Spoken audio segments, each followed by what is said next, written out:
नमस्कार। कहानी से सीख की सुप्रभात कहानी में आप सभी का स्वागत है। कर्मों की दौलत। एक राजा था जिसने ने अपने राज्य में क्रूरता से बहुत सी दौलत इकट्ठा करके एक तरह का शाही खजाना आबादी से बाहर जंगल में एक सुनसान जगह पर बनाए तहखाने में सारे खजाने को खुफिया तौर पर छुपा दिया था। खजाने की सिर्फ 2 चाबियां थीं, एक चाबी राजा के पास और एक उसके एक खास मंत्री के पास थी। इन दोनों के अलावा किसी को भी उस खुफिया खजाने का राज मालूम न था। एक रोज किसी को बताए बगैर राजा अकेले अपने खजाने को देखने निकला।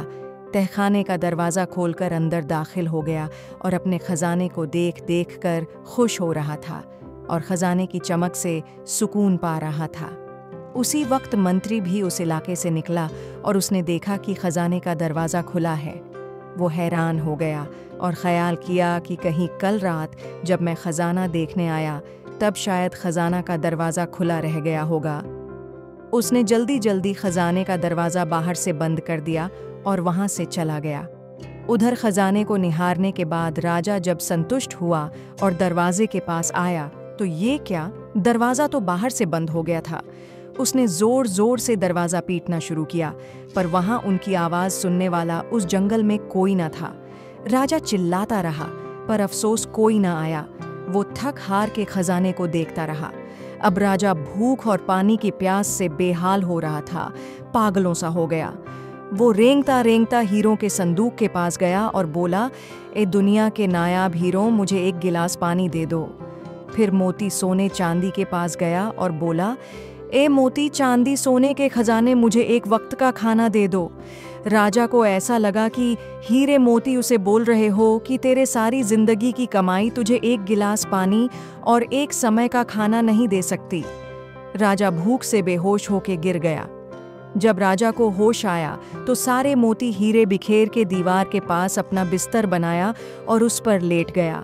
वो दुनिया को एक पैगाम देना चाहता था, लेकिन उसके पास कागज़ और कलम नहीं था।